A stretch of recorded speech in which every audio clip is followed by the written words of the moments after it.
Halo guys, welcome back again to my channel bersama saya Hansen di sini dan seperti biasanya setiap harinya saya akan buatkan video seputar cryptocurrency. Apa kabar kalian hari ini semuanya? Semoga dalam keadaan yang baik-baik saja. Teman-teman, kita kembali melihat Bitcoin mendapatkan rebound yang lumayan signifikan. Dari yang awalnya kita berada di 59.000, walaupun hanya sejenak, kita pada akhirnya mendapatkan rebound ke 63 dan sekarang sudah kembali berada di kurang lebih 66.000 dolar. Kita bakalan bahas kira-kira apa yang sedang terjadi dari segi price action, diikuti juga apa yang sedang terjadi di belakang layar. Apa yang sedang Paus kerjakan, apa juga beberapa data yang mungkin bisa memberikan kita clue mengenai pergerakan harga berikutnya. So, stay tune terus sampai akhir video. Nah, sekarang kita bakalan mulai dari CoinMarketCap terlebih dahulu. Per hari ini secara global, market cap crypto berada di angka 2,51 triliun dolar atau naik sekitar 6,91%. Nah, di top 10 coin sendiri kita melihat keadaannya juga semuanya hijau, kenaikannya ranging antara 5, sekian persen hingga kurang lebih 15%. Dan yang menjadi top performer hari ini adalah Solana dengan kenaikan 15,19% menuju 139,76 dolar. So, itu adalah outlook sementara dari beberapa top coin yang ada. Sekarang kita langsung aja masuk ke beberapa data dan berita terbaru hari ini. Nah, yang pertama teman-teman, walaupun kita tidak melihat pergerakan yang sebenarnya terlalu signifikan jika kita bandingkan dengan pergerakan beberapa hari terakhir, tetapi itu sudah cukup untuk dapat melikuidasi kurang lebih 341 juta dolar. Dan yang terlikuidasi itu tidak hanya datang dari arah long teman-teman, melainkan juga short. Jadi kalau kalian perhatikan, di sini ada 50,77% dari arah long dan sisanya 49% dari arah short. Sehingga ini menunjukkan lagi-lagi, walaupun kita baru mendapatkan ada semacam rebound, udah mulai banyak lagi nih yang mencoba untuk menggunakan leverage yang sangat besar untuk trading. Nah, kalau kita melihat updates mengenai funding rates, teman-teman. Yang sedikit mengkhawatirkan sebenarnya adalah kita mulai kembali melihat funding rates itu kembali berwarna kuning, bahkan sudah ada yang kembali orange. Menunjukkan bahwa leverage kembali start untuk overheated. Gitu ya. Walaupun, teman-teman, tidak berarti ketika kita melihat funding rates ini sudah start semuanya berwarna kuning, tiba-tiba kita akan dump pada hari itu juga. Karena ini bisa aja bertahan selama beberapa hari atau bisa aja 1-2 minggu seperti yang kita lihat kemarin di sini. Kita mulai start melihat funding rates itu start kekuningan atau bahkan yang ada orange itu di tanggal 28 Februari. Barulah kecuci itu di tanggal 5 Maret, teman-teman. Jadi ada spare waktu kurang lebih seminggu.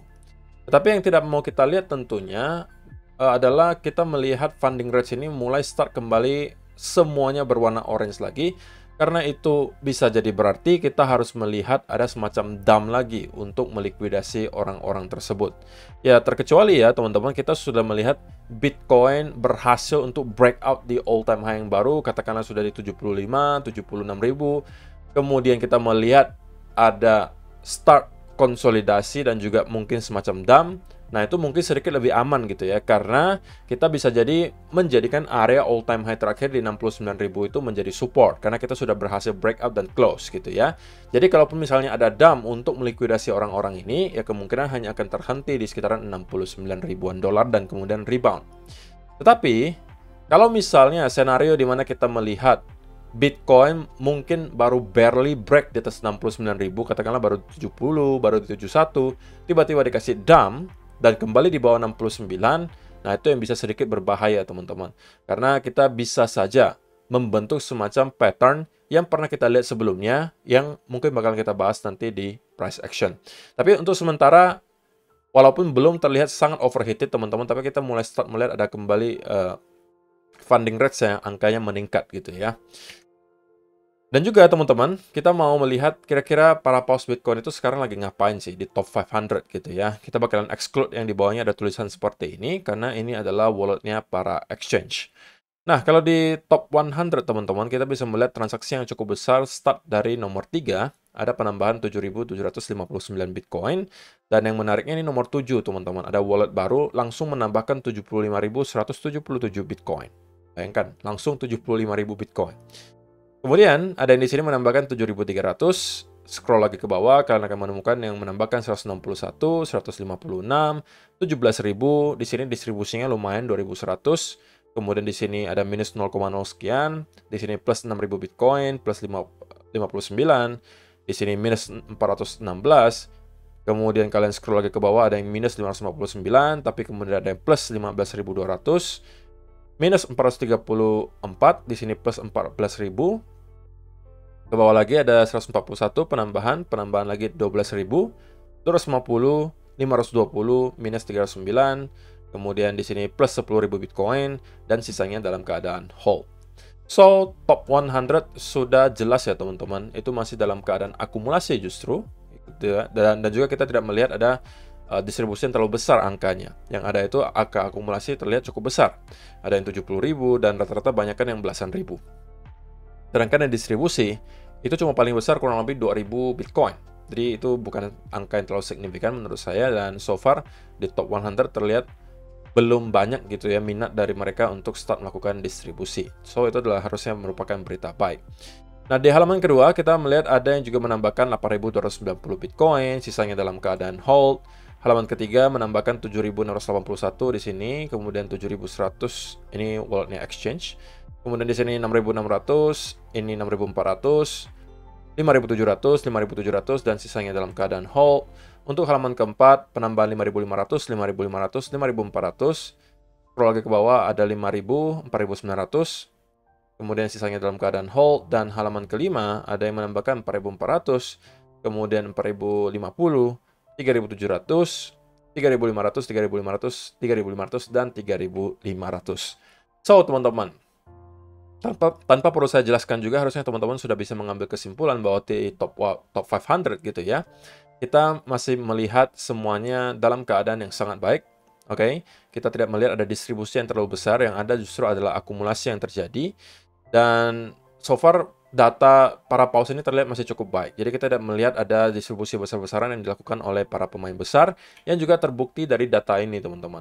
Ini adalah data dari HODL 15 Capital, another day but the same story. Small Bitcoin holders selling to ETFs. Jadi teman-teman, kita bisa melihat bahwa dalam beberapa waktu belakangan, oke, 60 hari terakhir, 30 hari terakhir, kemarin dan hari ini, atau tanggal 6 gitu ya, tanggal 6 kemarin, yang jualan itu justru adalah para retail, teman-teman.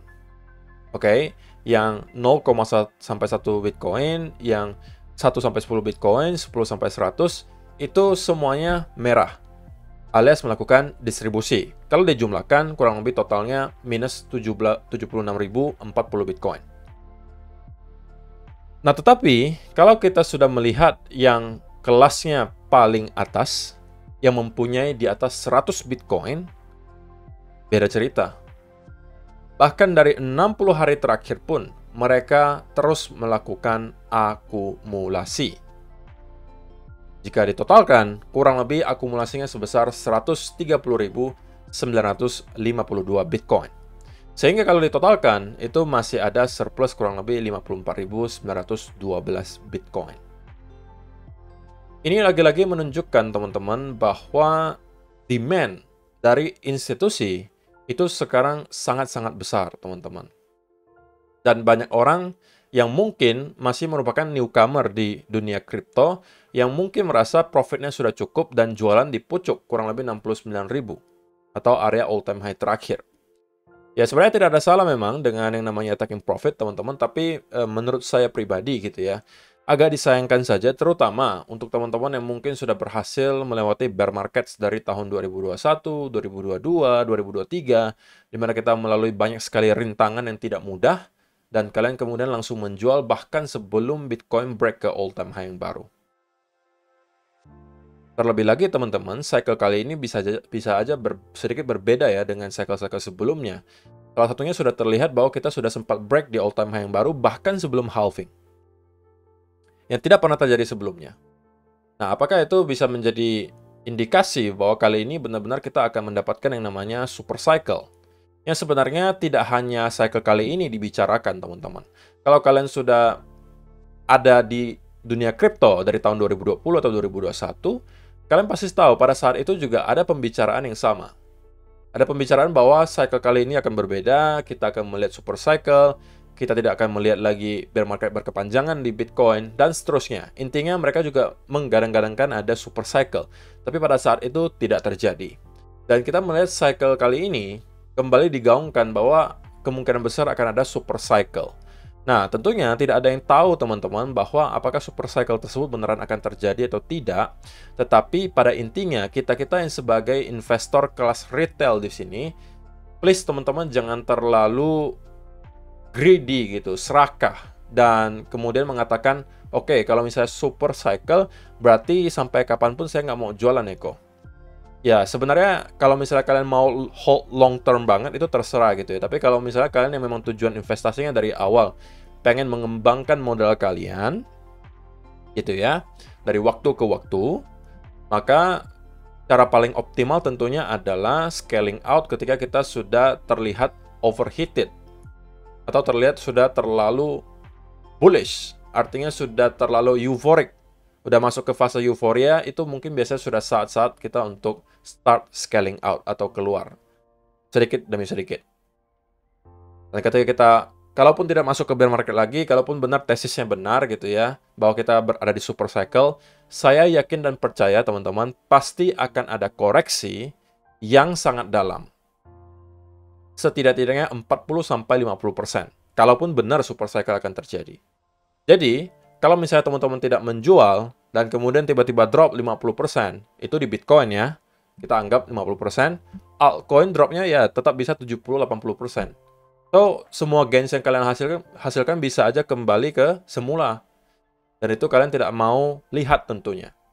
Sehingga, kalaupun kita memang benar di super cycle teman-teman, yang paling gampang gini aja deh, kalau misalnya kalian sudah melihat semuanya membicarakan seputaran kripto gitu ya, di sekeliling kalian, yang mungkin menurut kalian harusnya tidak mengenal kripto dan harusnya tidak mau tahu soal kripto, tapi udah start menanyakan. Nah, itu adalah mungkin sebuah indikasi gitu. Dan kalian mungkin boleh start untuk jualan. Karena di sini teman-teman perlu kalian ingat, kalau tidak kalian yang jualan, akan ada orang lain yang jualan duluan. Jadi ini hanya permainan siapa yang berhasil keluar dari sini dengan profit. Karena teman-teman, berdasarkan data yang ada ya, 80-90% yang invest di kripto, terlebih lagi mungkin baru cycle pertama, itu biasanya tidak akan tahu bagaimana caranya untuk exit. Sehingga dia mungkin sudah menghasilkan gains beratus-ratus% dari portofolio dia. Mungkin dia udah berhasil melakukan 10x dari portofolio dia di pucuk. Tapi karena terlalu greedy, tidak mau jualan, pada akhirnya kembali lagi, dan mungkin ya masih ada tersisa lah, tapi mungkin hanya tersisa profit 15-20% atau anggap 2x lagi. Kalaupun itu masih profit teman-teman, tetap kalian pasti akan ngerasa nyesek kan.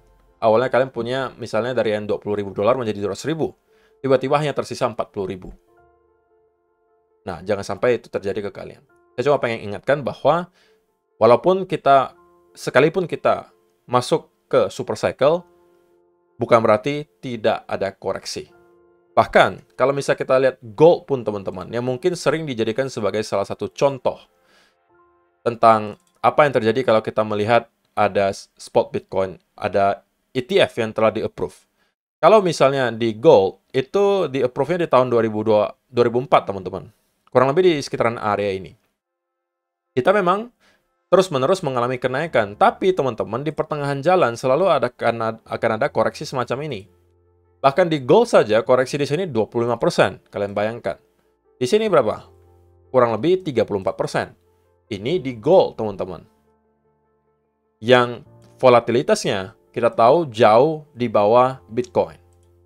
Jadi, kalaupun teman-teman kita kali ini benar akan masuk ke super cycle, kita akan misalnya ke 200.000, 300.000 Bitcoin, di pertengahan jalan pasti akan ada koreksi dalam. So, kalian jangan sampai merasa bahwa berarti saya hold aja terus kok gitu, sampai ke pucuk. Kalian nggak bakalan tahu pucuknya di sebelah mana, teman-teman. Itu kita barusan berasumsi bahwa benar akan ada super cycle. Kalau tidak, mau gimana? Kalian hold terus, profitnya ujung-ujung hilang semua. Jadi kalau misalnya kalian yang masih mempunyai tujuan untuk mengembangkan modal kalian. Berbeda cerita mungkin dengan orang-orang yang sudah super kaya sekarang dan menaruh ke Bitcoin itu karena memang ya untuk menjaga aja daya belinya dan tidak akan pernah dia jual. Ya itu beda cerita, dia boleh hold selamanya, terserah dia.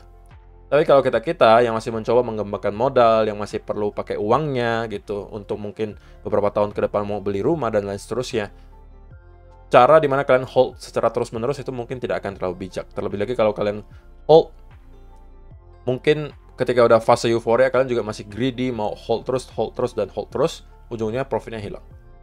Ya. Jadi itu adalah beberapa data dan berita yang pengen saya sampaikan ke kalian hari ini. Sekarang kita masuk ke chartnya Bitcoin, teman-teman. Sekarang kita bakal mulai dari 4-hour chart. So, apa yang kita lihat kemarin adalah semacam dump yang signifikan, teman-teman. Diikuti rebound.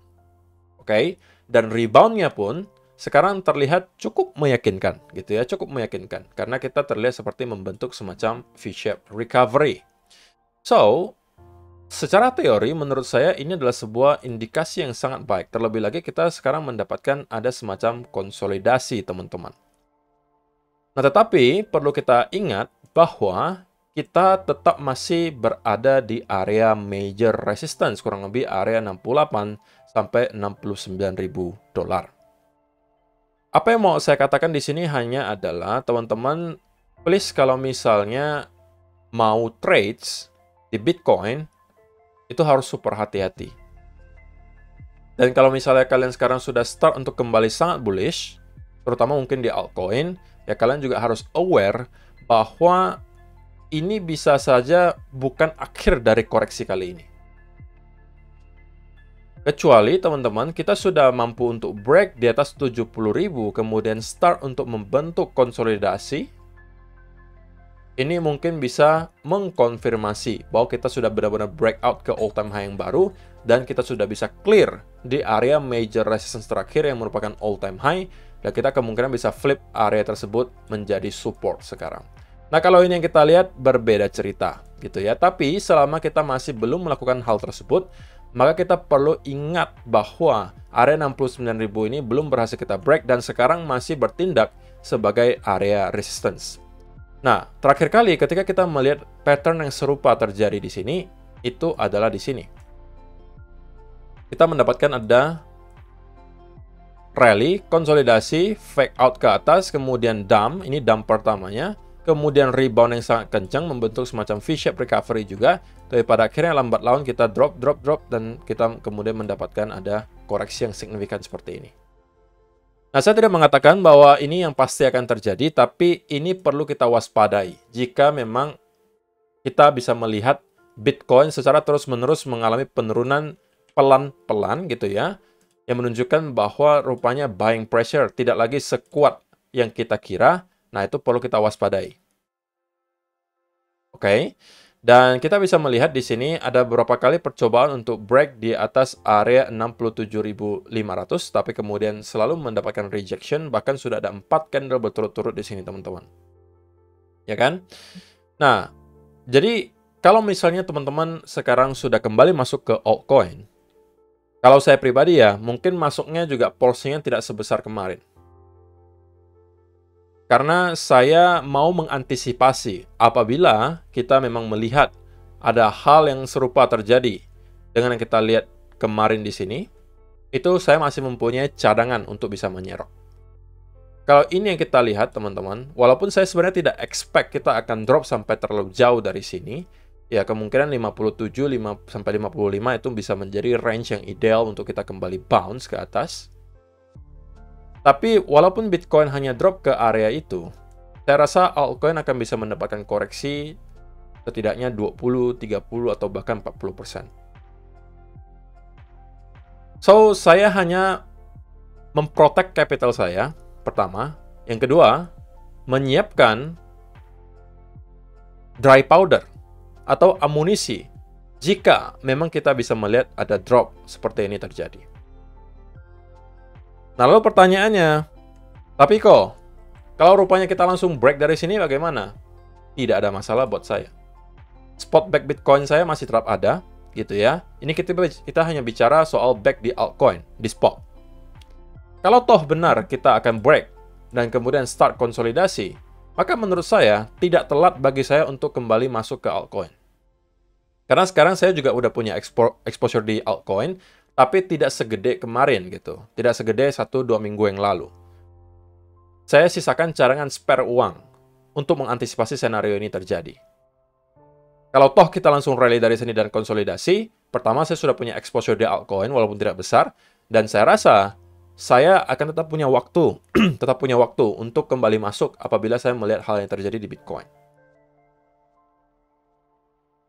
Dan teman-teman, saya tidak bosan-bosannya mengingatkan bahwa di dalam dunia investasi, yang perlu diperhatikan itu bukan hanya soal seberapa profit yang bisa kalian hasilkan, tapi seberapa baik kalian bisa memprotek capital kalian.